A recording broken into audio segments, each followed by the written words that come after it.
माता भूमि पुत्रोहम पृथिव्या। अथर्ववेद की वाणी कह रही है कि ये पृथ्वी हम सब की माँ है और हम सब उसके संतान हैं। जो भी जीवन जगत इस धरती से भरण पोषण पा रहा है सब उसकी संतान है। धरती सबकी माँ है। साथ ही ये पंक्ति हमें स्मरण कराती है पृथ्वी के प्रति हमारी निष्ठा का और संसाधनों के संरक्षण के दायित्व का। ऐसा नहीं है कि मां सिर्फ किसी एक की होती है, अन्य संतानों की नहीं।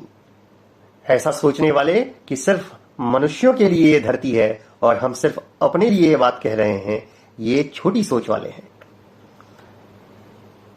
अयम निजः परो वेति गणना लघु चेतनाम उदार चरितानाम तु वसुधैव कुटुंबकम।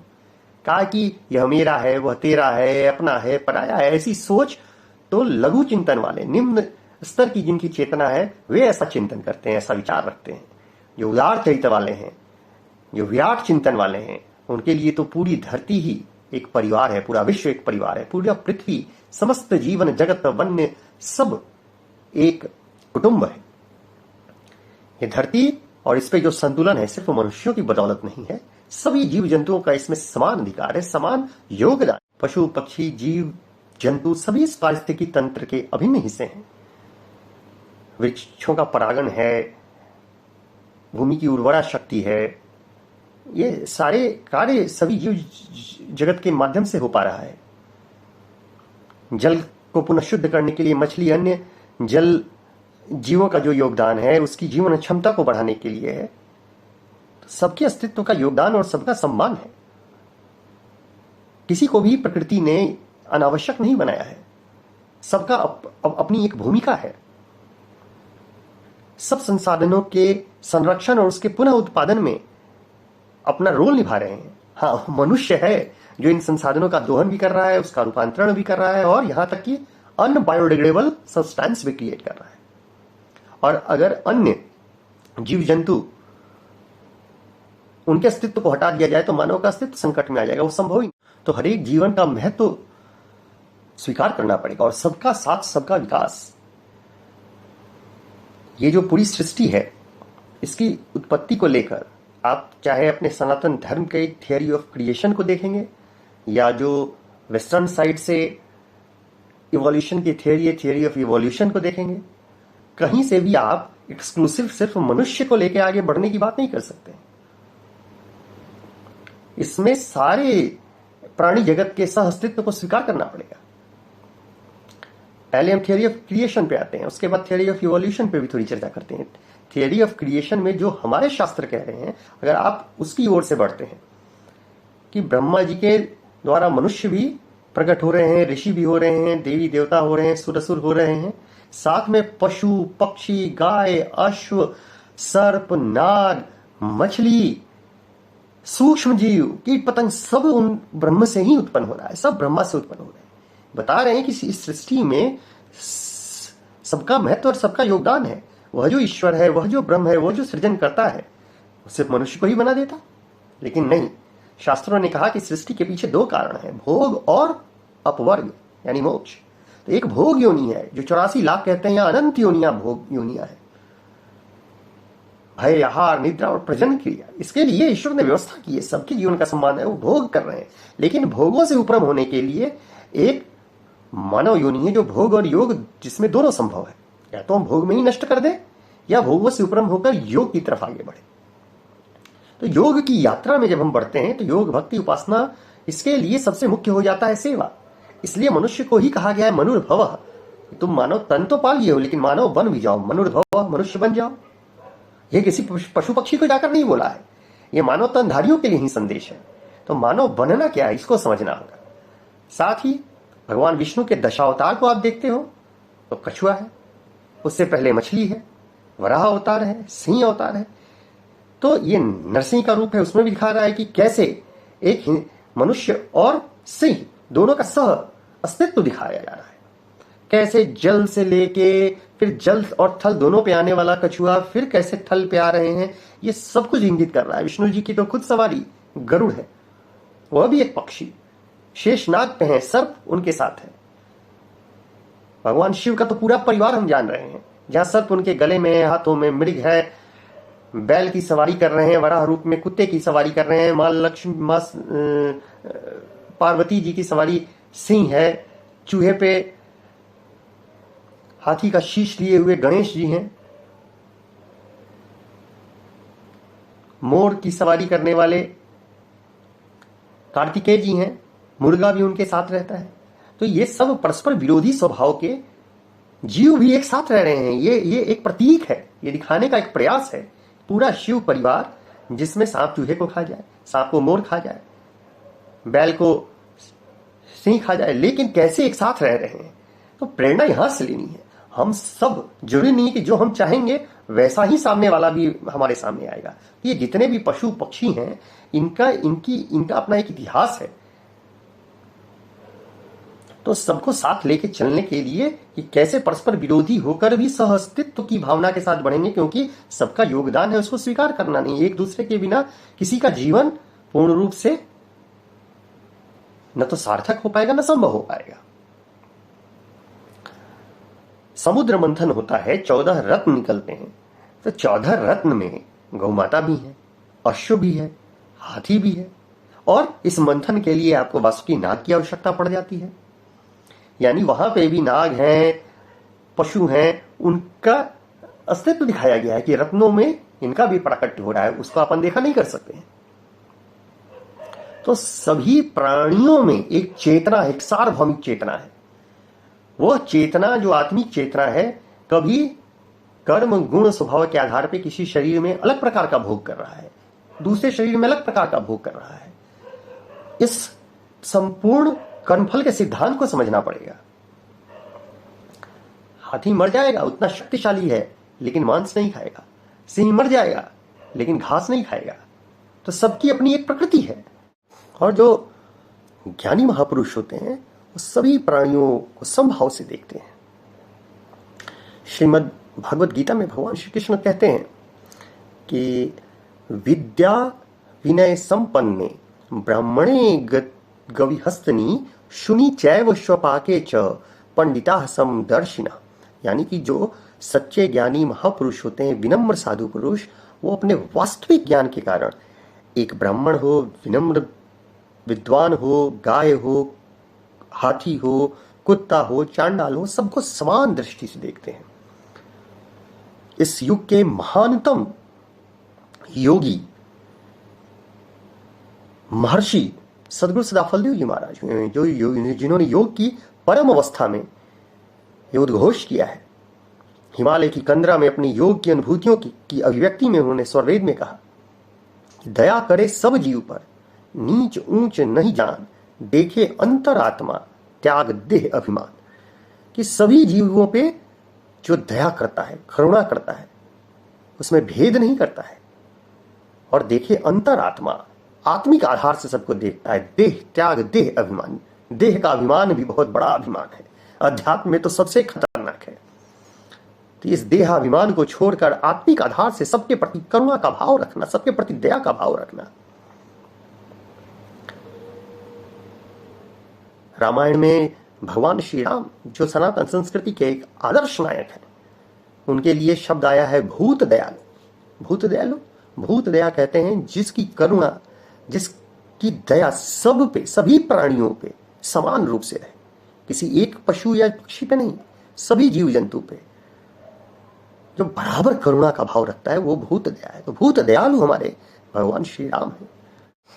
भगवान कृष्ण ने तो गीता में यह भी कहा है अर्जुन से कि सब योनिषु कौन्तेय मूर्तयः संभवन्ति याः तासाम ब्रह्म महद्यो निरहम बीज प्रदः पिता। कि हे कुंती पुत्र, तुम यह समझ लो कि जो समस्त संसार है, इसमें जितने भी जीव योनियां हैं, सब इस प्रकृति में जो जन्म ले रही हैं, ये सब संभव है, और इन सब के बीज प्रदाता स्वयं मैं हूं, यानी ईश्वर है। सबके पीछे जो ईश्वर की कृपा है, उनके अहत की कृपा से सबको जीवन और जन्म मिल रहा है। हमारी जो स्मृतियां हैं, हमारी स्मृतियों में कहा गया कि पशु पक्षादि हिंसा वर्जनीया, यानी पशु पक्षी की जो हिंसा है वो वर्जित है, क्योंकि उनका भी अस्तित्व ईश्वर से प्रदत्त है, ईश्वर के द्वारा दिया। मनुस्मृति में कहा है कि जो पशु की हत्या करते हैं या करवाते हैं, उनको नरक जाना पड़ता है और एक एक जीवन का हिसाब देना पड़ता है। गरुड़ पुराण में है, आपने किसी की हत्या की, किसी भी पशु के, या आप उसके कारण बनते हो तो उसके कारण यमलोक में जाकर आपको यातना झेलनी पड़ती है। महाभारत में वर्णन है कि अगर आपने किसी पशु को मार कर खाया या आपके कारण उसको मरवाया गया तो उसके बदले आपको पुनः पशु के रूप में जन्म लेना पड़ेगा, और जब तक हिसाब बराबर नहीं होता है आप उस रूप में आते रहेंगे। तो यह कर्मफल का सिद्धांत है, इसको समझना पड़ेगा। अगर विवेकपूर्ण तरीके से एक घायल सर्प को भी उठाकर अपने 101 जन्म या 108 जन्म पूर्व भी भीष्म पितामह उस सर्प को सही जगह नहीं फेंकते हैं और वो जाकर कांटों में बिध जाता है, तो उतने जन्म के बाद भी गंगा के पुत्र भीष्म, उनको भी बाणों की सैया पे जाकर उस फल को भोगना पड़ता है, उस कर्म के फल को भोगना पड़ता है। हम कहते हैं कि हम कोई भी कुकर्म कर लेंगे, गंगा में स्नान करेंगे और हमारा पाप धुल जाएगा। अरे वो तो गंगा पुत्र थे और कितने जन्मों के बाद भी वो कर्म का फल भोगना पड़ गया। मांडव ऋषि ने एक ततैये को कांटा चुभा दिया था तो उसके बदले उन्हें शूली पे चढ़ाने का दंड मिला था। तो ये सब चीजें हमें बता रही हैं शास्त्र इस पूरे कर्म फल और विज्ञान को, और मूल उनका संदेश है कि सबके प्रति करुणा रखो। जो भी चेतना में ऊपर उठे हैं उन्होंने पशु पक्षी के जीवन का सम्मान किया है, उनके प्रति करुणा और प्रेम की बात की है, दया की बात की है। उन्होंने कभी भी उनको आपने रामायण के रचयिता महर्षि वाल्मीकि जी के बारे में सुना होगा। ये 2 क्रौंच पक्षी है और उसको बाण लगता है, और उस बाण को देख के जब वो आपस में प्रेम कर रहे हैं और शिकारी ने उसे मारा, उनका हृदय में इतना पीड़ा होती है और वहीं से वेदना फूटती है।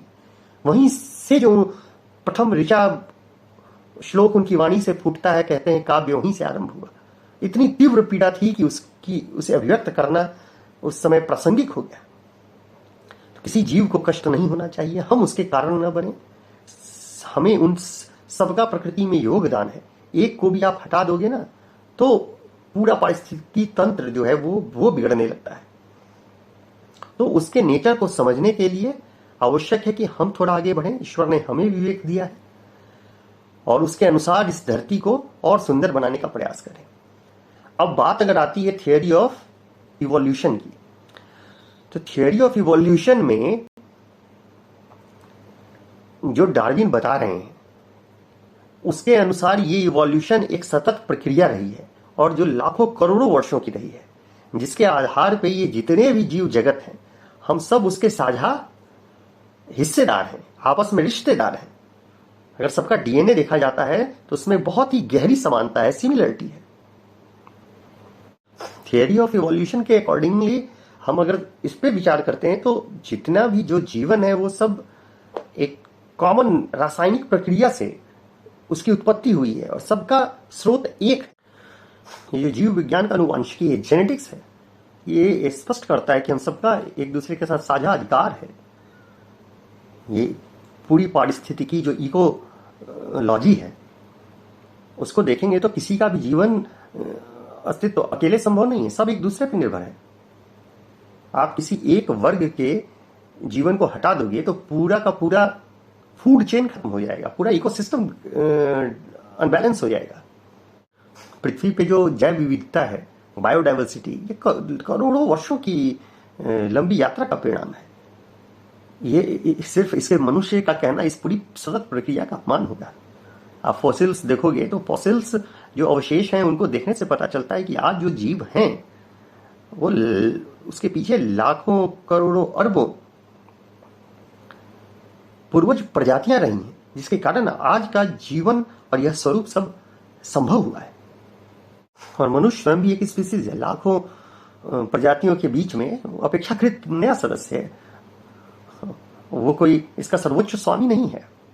तो कुल मिला के ये जो इवोल्यूशन की थ्योरी है उसके अनुसार ये पूरी धरती एक जैविक प्रयोगशाला है, एक लाइफ की लेबोरेटरी है जिसमें सबको एक दूसरे के साथ चलना है, सबका रिस्पेक्ट करना है, तभी यहाँ पर जीवन संभव रहेगा। हम सारे संसाधनों का दोहन करके बाकी जीवन के प्रति असंवेदनशील हो जाएं तो उससे हमारा अस्तित्व भी संकट में आ जाएगा। एक होती है वेदना और एक होती है संवेदना। अगर संवेदना नहीं है तो वेदना नहीं है। आपकी उंगली में एक सुई भी चुभता है तो आपको दर्द होता है, क्योंकि संवेदना है तो वेदना होती है। दूसरे के हाथ ब्लेड से कट जाए, चाकू से कट जाए, आपको दर्द नहीं होगा। हाँ, अगर उस व्यक्ति से संवेदना जुड़ी है तो आपको भी कष्ट फील होगा। ऐसे ही आपके बच्चे को बुखार हो जाता है, आपके हृदय में कष्ट होने लगता है, आप परेशान हो जाते हो कि मेरे बच्चे की तबीयत खराब हो गई है। रास्ते में किसी का एक्सीडेंट भी है, हजारों लाखों लोग गुजर रहे हैं, कोई उठ के हाथ देने वाला नहीं होता है, क्योंकि उसके प्रति कोई संवेदना नहीं है, कोई कष्ट नहीं हुआ, मुझे ऑफिस पहुंचना ज़्यादा जरूरी है, मुझे घर जल्दी ऑफिस से जाना ज़्यादा जरूरी है, मैं आधे घंटे रुक कर किसी की मदद नहीं कर सकता, क्योंकि संवेदना नहीं है। वही जिसके पास संवेदना होती है वो मनुष्य के लिए भी, पशु पक्षियों के लिए भी, सबके लिए आगे बढ़ के उसके कष्ट में को दूर करने का प्रयास करता है। मूल चीज है कि अगर मेरी चेतना का परिष्कार हो रहा है, the higher version of humanity is emerged, तो हम अपने आप पूरे विश्व के साथ बंधुत्व के भाव से जाते हैं। ये जो भूत दया है, सभी प्राणियों के प्रति करुणा और दया, वो भाव स्वतः जागृत होने लगता है। वो चाहे सूफी संत राबिया हैं कि वो ऊपर वाले की बंदगी में गा रही हैं और पशु सारे पक्षी उसके कंधे पे आकर बैठ जा रहे हैं, या वो गुरु नानक देव है जो सत श्री अकाल कहने का साहस तब उनके हृदय में आता है जब वो ठंड में ठिठुरती एक कुतिया को अपना इकलौता चादर देने का सामर्थ्य रखते हैं। विश्व को राह वही दिखाता है जो त्याग में सुख पाता है। वो महात्मा बुद्ध का जीवन हो या भगवान महावीर का, सबने अहिंसा में, प्रेम में, त्याग में, सेवा में मानव जीवन की श्रेष्ठता को सिद्ध किया है। जीवन वही है, जीवन का सौंदर्य वही है जहां पर सेवा है, करुणा ही पौरुष का श्रृंगार है। तो आप में संवेदना नहीं है तो कोई वेदना नहीं है। हमारे हाथों की संवेदना खत्म करके ऑपरेशन में हमारे हाथ कोई काट दे, पता नहीं चलेगा। तो मूल बात है कि जिसके जीवन में संवेदना है वो सबकी पीड़ा को समझता है, और जिसका चित्त और चेतना परम विराट होता है, वो एक चींटी के ऊपर भी पांव रखने के पहले अपने हृदय से करुणा का समंदर छलका देता है। भले ही वो ब्रह्मनिष्ठ ऋषि पूरे ब्रह्मांड को नष्ट करने की शक्ति रखता हो, लेकिन उसके अंदर इतना करुणा और विवेक रहता है कि शक्ति के साथ साथ प्रेम, दया, करुणा और दायित्व भाव का संतुलन रहता है। ये भोगवाद नहीं है जहां पर शक्ति के साथ अभिमान आता है और बाकी सबको कष्ट देने की प्रवृत्ति बढ़ती है। ये योगवाद है। यहां पर शक्ति के साथ साथ सेवा का भाव, दायित्व का भाव, सबके को साथ ले चलने का भाव, सब में प्रेम और पूरे विश्व को परिवार के रूप में देखने का भाव आता है। इसलिए सबसे यही आग्रह है कि स्वार्थी न बने। ये धरती सबकी है, सब ईश्वर की संतान हैं, सिर्फ मैं तक मत सिमटें। आज आप कह रहे हो कि गौ माता घर को रोटी नहीं देंगे, कुत्ते को बाहर कर दो, कल कुत्ते की जगह बंदर आएंगे, आप कहोगे कि कुत्ते से ज्यादा डरावने तो अब बंदर हो गए हैं। कुत्ते तो फिर भी ये थे, बंदर तो ज्यादा कष्ट दे रहे हैं, बंदर को मारो। फिर चूहों की भरमार होगी, उसको मारो। तो सबका अपना एक सिस्टम है। हमारे पूर्वजों ने अगर बनाया है सनातन धर्म में कि पहली रोटी गौ माता को, अंतिम रोटी कुत्ते को, पंछी को दाना दो, चींटी को आटा दो, मछली को दाना दो, तो सबके पीछे एक बृहद चिंतन रहा है। वो ऋषि जीवन के वैज्ञानिक थे, जीवन जीने की कला बताते थे। तो मानव तन पाना एक बात है और मानव बन जाना एक और बात है। तो मानव बने, और मानव वही है जो सबके हित का चिंतन करे। जय हिंद, जय भारत।